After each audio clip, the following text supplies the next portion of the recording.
आखिर राम मंदिर के निर्माण में ऐसा क्या मिला जिसकी इतनी ज्यादा चर्चा हो रही है? जब नासा के वैज्ञानिकों को इन चीजों के बारे में पता चला तो वह भी हैरान रह गए। और सबसे बड़ी बात की, जब आपको इनके बारे में पता चलेगा तो आपके भी रोंगटे खड़े हो जाएंगे। एक बात और की, इस वीडियो को देखने के बाद आप भी अपने आप पर हिंदू और सनातनी होने पर बहुत ज्यादा गर्व करोगे। आखिरकार कई सालों के इंतजार की घड़ी अब खत्म हो चुकी है और राम मंदिर भी बनकर तैयार हो चुका है। अब लोग 22 जनवरी का इंतजार कर रहे हैं, क्योंकि इस दिन की भारत के लोगों को ही नहीं बल्कि दुनिया के लोगों को इंतजार है। लोग राम लल्ला की स्थापित होने वाली मूर्ति को देखकर झूम उठेंगे, क्योंकि इस दिन के बाद राम मंदिर के दरवाजे हमेशा के लिए भक्तों के लिए खोल दिए जाएंगे। इस मूर्ति को बनवाने के लिए देश के 3 सबसे बड़े मूर्तिकारों को बुलवाया गया है, और जो भी भक्त इस ऐतिहासिक पल को अपनी आंखों से निहारेगा वह जीवन मरण के बंधन से मुक्त हो जाएगा। क्योंकि यह तो आपको पता ही होगा कि 22 जनवरी 2024 को राम मंदिर में रामलाल की मूर्ति की प्राण प्रतिष्ठा होगी। लेकिन यह मंदिर तो बनकर भले ही तैयार क्यों ना हो गया हो, लेकिन इसके निर्माण के समय कई ऐसे चमत्कार हुए हैं, उसे देखकर मंदिर के पड़ती समेत कई लोग दंग रह गए हैं। यहां तक इन चीजों को देखकर नासा के वैज्ञानिकों ने तो अपना सर ही पकड़ लिया है, और तो और वह एक ऐसी गहरी सोच में पड़ गए हैं कि मानो उन्होंने कोई भयानक चीज देख ली हो। आज की इस वीडियो में हम राम मंदिर के बनते वक्त हुए उन चमत्कारों और रहस्यमयी चीजें के बारे में आपको बताएंगे, जिसे सुनकर शायद आप भी यकीन ना कर पाओ। आपको बता दें कि जब यहां मंदिर निर्माण का काम चल रहा था तब एक 1200 खांभों की ड्राइंग तैयार करवाई गई और अमेरिका से एक विशिष्ट वैज्ञानिकों की टीम को बुलवाया गया ताकि वे इसका निरीक्षण करके होने वाली हर एक कमियों को दूर कर दे और राम मंदिर की शान में 4 चांद लगा दे। लेकिन जैसे ही राम मंदिर के निर्माण के वक्त वहां की धरती को खुद गया, तब उस धरती से एक ऐसी वस्तु निकली कि उसे BCC देखकर सभी के होश उड़ गए। और उसे चमत्कारी और दिव्या वस्तु ने न सिर्फ उन वैज्ञानिकों के होश उड़ाए बल्कि भारत सरकार को भी हिलाकर रख दिया, जिसके बाद तुरंत एक कमेटी बनाई गई और उसकी जांच के लिए लगा दी। लेकिन उसके बाद कुछ ऐसा हुआ कि वे सभी भी प्रभु श्री राम के भक्त बन गए। दरअसल यह बात है राम मंदिर के निर्माण के समय की, जब अमेरिका से थॉमस नाम के एक वैज्ञानिक भारत में राम मंदिर निर्माण कार्य के दौरे पर आए हुए थे। यहां आकर उन्होंने देखा कि राम मंदिर का निर्माण कार्य तो काफी चल रहा है, जिसके बाद उन्होंने अपना रूटीन काम फिर से करना शुरू कर दिया और अपना काम करना शुरू कर दिया। अपने काम करने के दौरान जैसे ही उनकी नजर मंदिर परिसर की तरफ गई तो उन्हें एक ऐसी जगह दिखाई जहां पर वहां धरती नरम पड़ी हुई थी। देखने में वह धरती वहां की जगह से पूरी अलग ही दिख रही थी।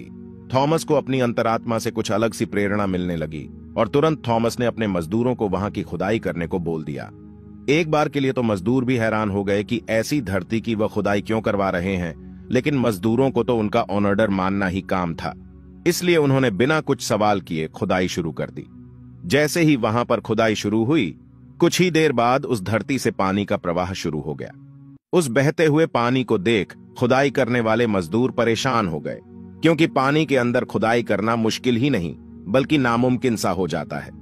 लेकिन जब इस पानी का सर्वेक्षण किया तो पता चला है कि यह पानी तो पास ही में बह रही सरयू नदी का पानी है। वे लोग यह समझ नहीं पाए कि यह माता सरयू का आशीर्वाद है कि वह खुद राम मंदिर की निर्माण में सहयोग कर रही थी। इस पानी ने सभी वैज्ञानिकों को एक गहरी सोच में धकेल दिया।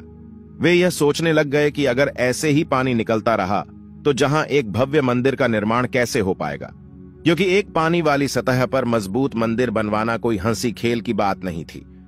उस समय सभी के दिमाग में एक ही बात थी कि सरयू नदी का मंदिर की भूमि के नीचे मिलना कोई चमत्कार है या फिर कोई कुदरत का करिश्मा, यह कोई भी नहीं जानता था। आखिरकार जब कोई भी समाधान नहीं मिला तब सभी मिलकर श्री राम से प्रार्थना करने लगे, क्योंकि जाहिर सी बात थी जब तक वो माता सरयू के पानी की धारा बंद नहीं होगी तब तक आगे का काम शुरू नहीं किया जा सकता था। लेकिन अगले ही दिन श्री राम ने उनकी पुकार सुन ली और माता सरयू का पानी स्वतः ही बंद हो गया और एक बार फिर राम मंदिर का निर्माण कार्य जोरों शोरों से शुरू हो गया। और यह काम इस कदर चला कि अब यहां अपने अंतिम छोर पर पहुंच चुका है, या यूं कहें कि यह पूरा तैयार ही हो गया है और 22 जनवरी को यहां श्री राम की प्राण प्रतिष्ठा भी की जाएगी। यह मंदिर इतना भाव बना है कि इस देखने के लिए भारत सरकार ने यहां पर एक अंतर्राष्ट्रीय हवाई अड्डा भी बनवाया है, ताकि देश और दुनिया के लोग सीधे ही यहां पर आ सके और इसे देख सकें। यह मंदिर तो आप कभी भी देख सकते हैं, लेकिन अब सवाल यह है कि जब पुराने समय में यहां पर राम मंदिर था, वह कैसा दिखता था, जिसे तोड़कर बाबर ने बाबरी मस्जिद बनाई थी। उसे राम मंदिर का निर्माण आखिर किसने किया था? क्योंकि यह रहस्य आज तक सीमित लोगों को ही पता है, ज्यादातर लोगों को इसके बारे में कुछ भी मालूम नहीं है। तो चलिए, आज मैं आपको इसका पूरा रहस्य इस वीडियो के माध्यम से बता देता हूं, तो बने रहेगा हमारे साथ वीडियो में एंड तक। आखिर उस समय भगवान राम की नगरी अयोध्या को किसने बनाया था? यह पवित्र नगरी हिंदुओं के लिए बहुत ही ज्यादा महत्वपूर्ण है, क्योंकि यहां पर स्वयं प्रभु श्री राम का जन्म हुआ था, इसलिए इसे राम जन्मभूमि भी कहते हैं।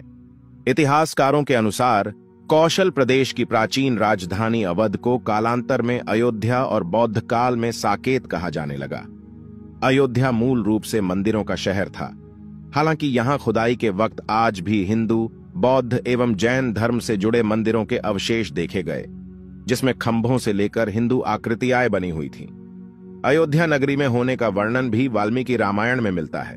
कहते हैं कि भगवान श्री राम के जल समाधि लेने के पश्चात अयोध्या कुछ काल के लिए उजाड़ सी हो गई थी, लेकिन उनकी जन्मभूमि पर बना महल वैसे का वैसा ही था। भगवान श्री राम के पुत्र कुश ने एक बार पुण्य राजधानी अयोध्या का पुनर्निर्माण कराया। इस निर्माण के बाद सूर्यवंश की अगली 44 पीढ़ियों तक इसका अस्तित्व आखिरी राजा महाराजा बृहदबल तक अपने चरम पर रहा। कौशल राज बृहदबल की मृत्यु महाभारत युद्ध में अभिमन्यु के हाथों हुई थी। महाभारत के युद्ध के बाद अयोध्या उजड़ सी हो गई, मगर श्री राम जन्मभूमि का अस्तित्व फिर भी बना रहा। इसके बाद यह उल्लेख मिलता है कि ईसा के लगभग 100 वर्ष पूर्व उज्जैन के चक्रवर्ती सम्राट विक्रमादित्य एक दिन आखेट करते करते अयोध्या पहुंच गए। थकान होने के कारण अयोध्या में सरयू नदी के किनारे एक आम के वृक्ष के नीचे वे अपनी सेना सहित आराम करने लगे। उस समय यहां घना जंगल हो चला था, कोई बसावट भी यहां नहीं थी।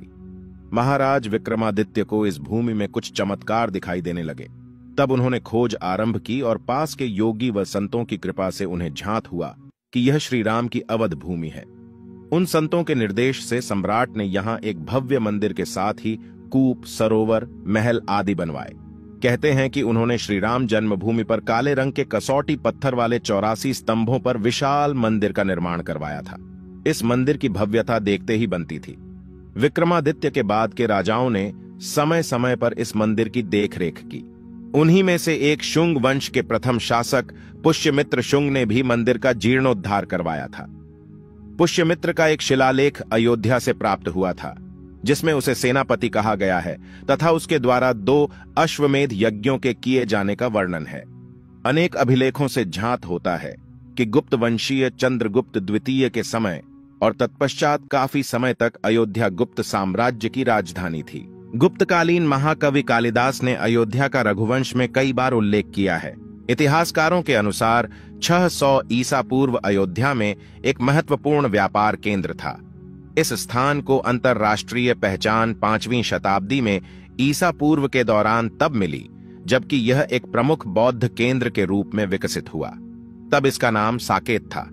कहते हैं कि चीनी भिक्षु फाहियान ने यहां देखा कि कई बौद्ध मठों का रिकॉर्ड रखा गया है। यहां पर 7वीं शताब्दी में चीनी यात्री हेनत्सांग आया था। उसके अनुसार यहां 20 बौद्ध मंदिर थे तथा 3000 भिक्षु रहते थे, और यहां हिंदुओं का एक प्रमुख और भव्य मंदिर भी था, जहां रोज हजारों की संख्या में लोग दर्शन करने आते थे। इसके बाद ईसा की 11वीं शताब्दी में कन्नौज नरेश जयचंद आया तो उसने मंदिर पर सम्राट विक्रमादित्य के प्रशस्ति शिलालेख को उखाड़कर अपना नाम लिखवा दिया। पानीपत के युद्ध के बाद जयचंद का भी अंत हो गया। इसके बाद भारतवर्ष पर आक्रांताओं का आक्रमण और बढ़ गया। आक्रमणकारियों ने काशी, मथुरा के साथ ही अयोध्या में भी लूटपाट की और पुजारियों की हत्या कर मूर्तियां तोड़ने का क्रम जारी रखा। लेकिन 14वीं सदी तक वे अयोध्या में राम मंदिर को तोड़ने में सफल नहीं हो पाए। विभिन्न आक्रमणों के बाद भी सभी झंझावातों को झेलते हुए श्री राम की जन्मभूमि पर बना भव्य मंदिर 14वीं शताब्दी तक बचा रहा। कहते हैं कि सिकंदर लोदी के शासनकाल के दौरान यहां मंदिर मौजूद था। 14वीं शताब्दी में हिंदुस्तान पर मुगलों का अधिकार हो गया और उसके बाद ही राम जन्मभूमि एवं अयोध्या को नष्ट करने के लिए कई अभियान चलाए गए। अंतत 1527 से 28 में इस भव्य मंदिर को तोड़ दिया गया और उसकी जगह बाबरी ढांचा खड़ा किया गया।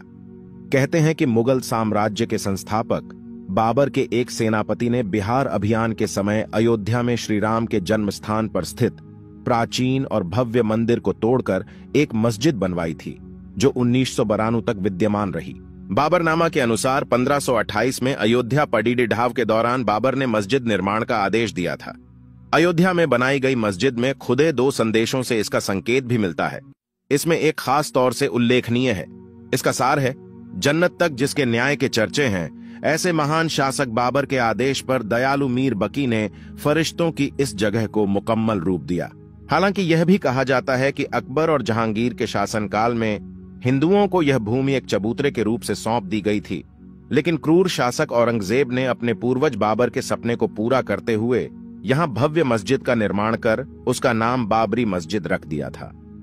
लेकिन अंत में बाबरी मस्जिद का भी विध्वंस कर दिया गया और इस जमीन पर कई वर्षों तक कैसे चलता रहा और अंत में यह जमीन हिंदुओं को सौंप दी गई, जिस पर आज श्री रामलाल का भव्य मंदिर बनकर तैयार हो चुका है और 22 जनवरी को यहां पर प्राण प्रतिष्ठा भी कर दी जाएगी, जिसकी तैयारी अब वैसे अगर आप में से कोई अयोध्या निवासी है तो हमें अयोध्या के बारे में कमेंट में जरूर बताना और ऐसी ही जानकारी को जानने के लिए चैनल को सब्सक्राइब करना मत भूलिएगा। धन्यवाद।